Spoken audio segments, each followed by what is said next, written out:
kasih untuk Pak Johan dan Kak Victor yang telah memberikan waktu untuk saya dan teman saya untuk melakukan dokumentasi ataupun memaparkan ulang kembali apa yang telah kami presentasikan di waktu yang lalu untuk hasil penelitian kami di studi kasus Niki Mantep.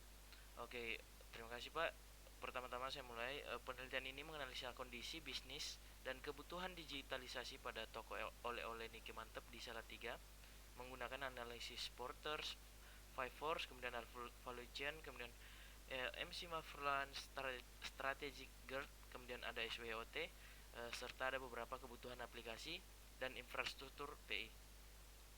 Kita masuk ke yang pertama di sini, Pak. Yang pertama ada Porter Five Force atau yang biasa disebut dengan kondisi persaingan.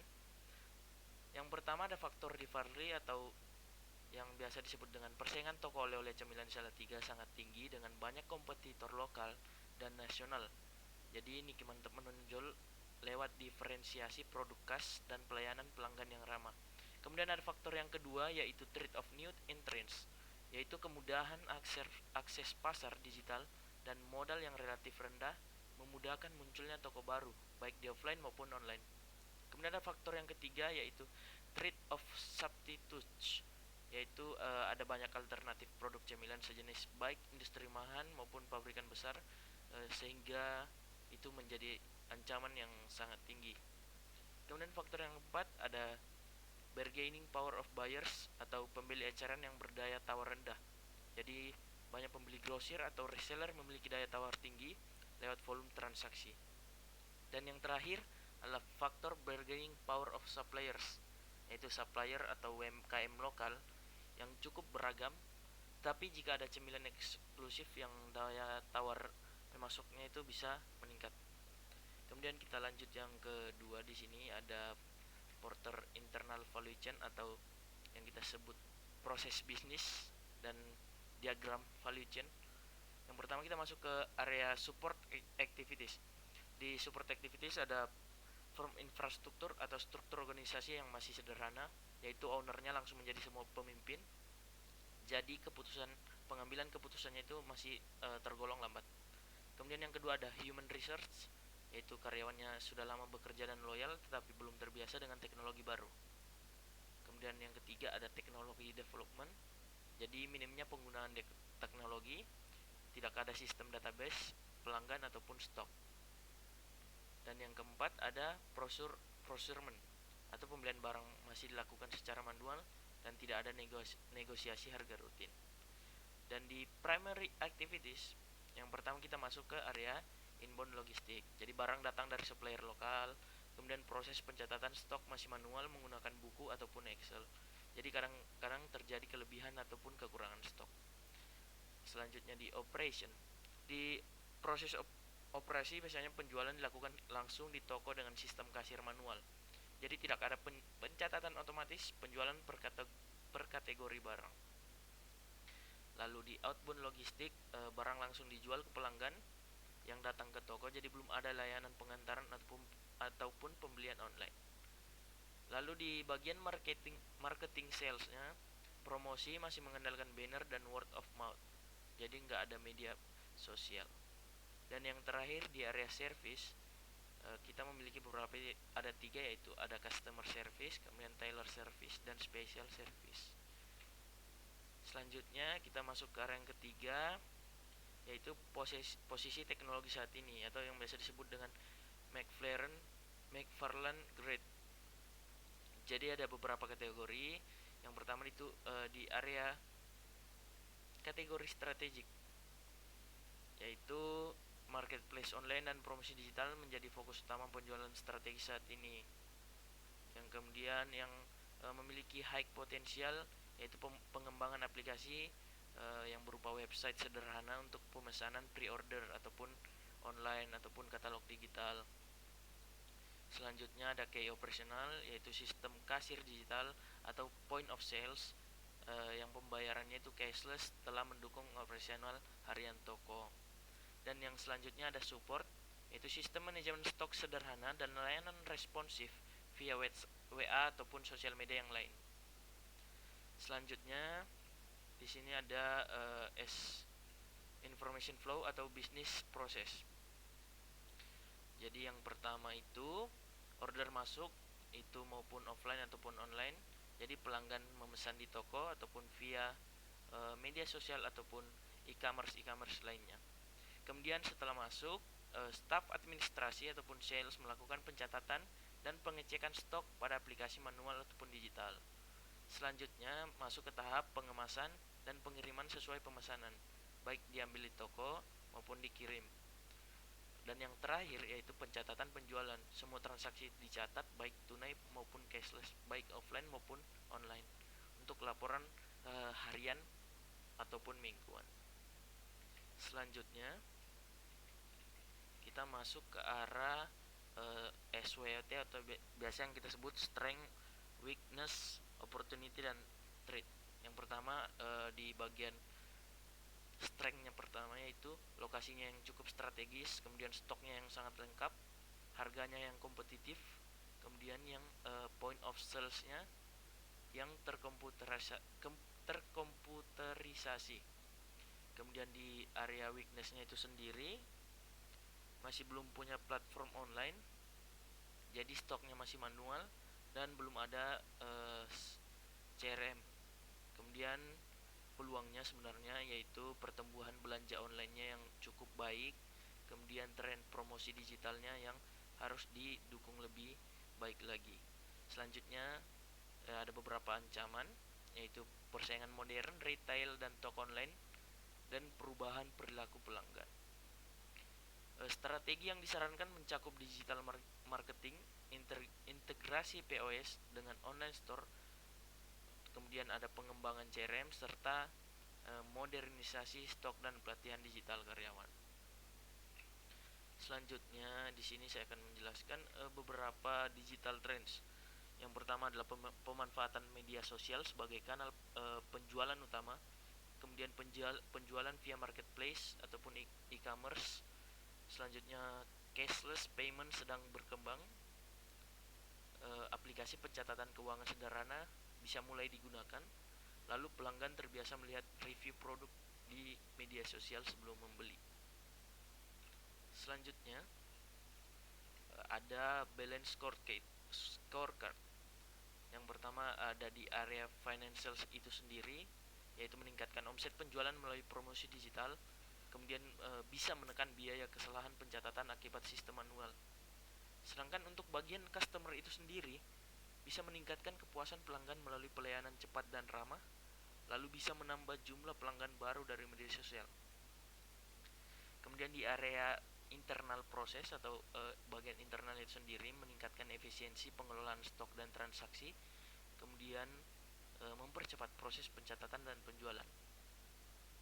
Lalu di bagian learning dan growth-nya meningkatkan kemampuan digital karyawan, lalu bisa membangun budaya kerja yang adaptif terhadap teknologi.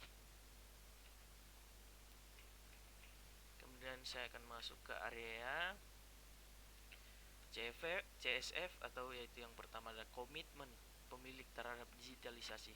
Jadi sebenarnya tanpa dukungan pemimpin masih sulit untuk bertransformasi ke arah digitalisasi. Jadi sistem tidak akan berjalan.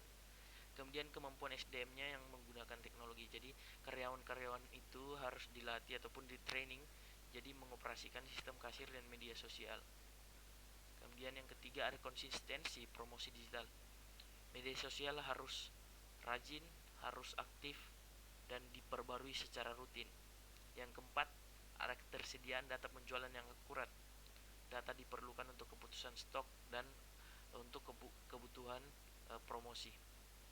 Dan yang terakhir adalah pelayanan pelanggan yang tetap unggul. Terus meningkatkan pelayanan yang ramah harus tetap menjadi ciri khas utama. Kemudian selanjutnya di bidang penjualan ada beberapa data yang masih dibutuhkan. Yang pertama data transaksi harian, kemudian data harganya, kemudian data jumlah barang yang terjual. Lalu untuk saat ini informasi yang masih dihasilkan yaitu laporan penjualan harian, mingguan, dan bulanan.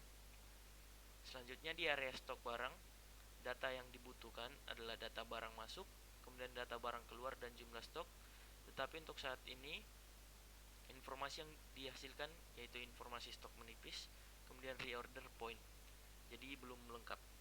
Kemudian di area pelanggan, data yang dibutuhkan adalah data pelanggan tetap dan nomor kontak. Tetapi untuk saat ini masih informasi loyalitas pelanggan dan target promosi. Selanjutnya di bidang keuangan, data yang dibutuhkan adalah data kas masuk, data kas keluar, dan pembayaran supplier. Tetapi untuk saat ini informasi yang diterima hanyalah laporan laba rugi dan arus kas. Selanjutnya di area promosi digital, data yang dibutuhkan adalah data followers, like, komen, ataupun pesan masuk. Kemudian data yang dihasilkan adalah efektivitas promosi dan minat pelanggan. Selanjutnya saya akan masuk ke area rekomendasi ataupun kebutuhan fungsi aplikasi di masa depan. Jadi berdasarkan strategi bisnis untuk saat ini, untuk digital promosi, peningkatan layanan pelanggan dan efisiensi operasional berikut ini ada beberapa kebutuhan fungsi aplikasi di masa pendatang. Yang pertama adalah aplikasi POS atau Point of Sales yang sudah terintegrasi untuk transaksi secara otomatis. Kemudian yang kedua ada stok, untuk bagian stok barang, yaitu aplikasi inventory management untuk kontrol stok yang real time. Selanjutnya di area pelanggan, yaitu aplikasi CRM untuk mengelola data pelanggan loyal. Kemudian di area keuangan adalah aplikasi akuntansi sederhana untuk laporan otomatis. Selanjutnya di area promosi, yaitu aplikasi media sosial ataupun bisa berupa WA ataupun berupa e-commerce lainnya untuk pemasaran digital. Kemudian di area manajemen, yaitu dashboard manajemen untuk memantau penjualan, stok, dan keuangan. Jadi ini ada 6 aplikasi yang disarankan untuk kebutuhan di masa mendatang. Aplikasi ini berfokus pada integrasi penjualan, stok, pelanggan, keuangan, dan promosi dalam sistem digital terpusat. Baik, selanjutnya yaitu kebutuhan infrastruktur atau keamanan informasi. Jadi ada beberapa saran untuk aplikasi, namun saran-saran tersebut tidak akan berfungsi dengan baik, tidak akan berjalan dengan baik jika keamanan informasinya tidak dijaga sebaik itu. Untuk yang pertama yaitu ada keamanan data transaksi. Adanya keamanan untuk data penjualan, stok, dan keuangan harus terlindungi dari kehilangan. Kemudian ada hak akses sistem. Jadi setiap pengguna memiliki akses berbeda sesuai perannya. Yang ketiga ada backup data. Data harus disimpan secara berkala di cloud ataupun di storage eksternal lainnya. Yang keempat ada proteksi malware. Ini sangat penting untuk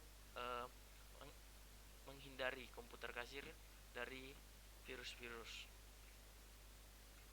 Selanjutnya kita masuk ke kebutuhan infrastruktur di bagian manajemen masalah atau problem management. Yang pertama di bagian prosedur untuk penanganan gangguan IT itu sendiri. Yang pertama adalah standar penanganan jika sistem kasir atau internet bermasalah. Yang kedua adanya dokumentasi masalah atau setiap gangguan sistem itu dicatat untuk menjadi bahan evaluasi di masa yang akan mendatang. Yang ketiga adanya teknisi pendukung. Jadi adanya collab ataupun kerjasama dengan vendor ataupun karyawan itu sendiri untuk perawatan sistem berkala. Yang keempat adanya evaluasi berkala dilakukan untuk mencegah gangguan berulang.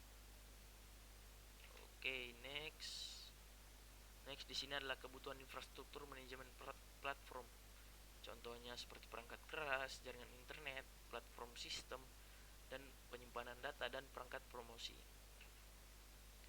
Selanjutnya ini adalah struktur organisasi TI yang baru yang kami usulkan, yaitu struktur organisasi yang paling sesuai untuk saat ini adalah hybrid plus outsource. Jadi yang dimana di bawah pemilik toko langsung ada lead admin ataupun admin atau kasir utama. Dia berperan sebagai IT koordinator. Kemudian di bawahnya ada IT vendor ataupun vendor ataupun teknisi IT itu sendiri. Selanjutnya ada beberapa peran dalam struktur organisasi tadi yang sudah saya sebutkan. Jadinya biaya bisa lebih hemat, tidak perlu divisi IT internal, sistem tetap terkontrol, lalu gangguan teknis mudah ditangani. Selanjutnya, ini adalah portofolio aplikasi sebelumnya dan masa depan.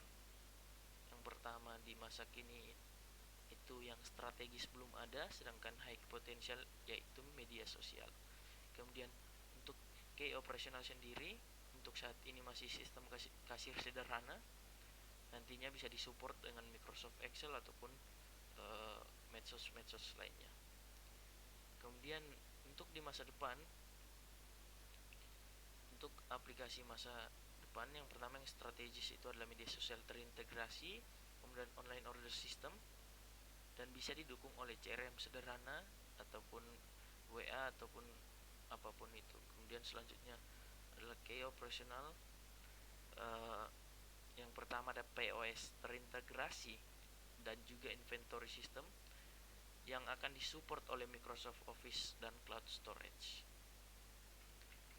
Selanjutnya saya akan masuk ke pergeseran portofolio aplikasi dan kesimpulan umum. Jadi untuk kesimpulannya, POS akan menjadi key operasional di masa mendatang, media sosial akan menjadi strategi yang bagus untuk masa mendatang, CRM akan menjadi high potensial untuk masa mendatang, inventory system akan menjadi key operasional juga, dan yang terakhir online order itu akan menjadi strategi yang terbaik untuk masa mendatang. Jadi kesimpulannya, beberapa peran aplikasi akan bergeser dari sekadar pendukung menjadi penentu strategi. Mungkin itu saja Pak. Terima kasih Pak Johan, dan sampai bertemu.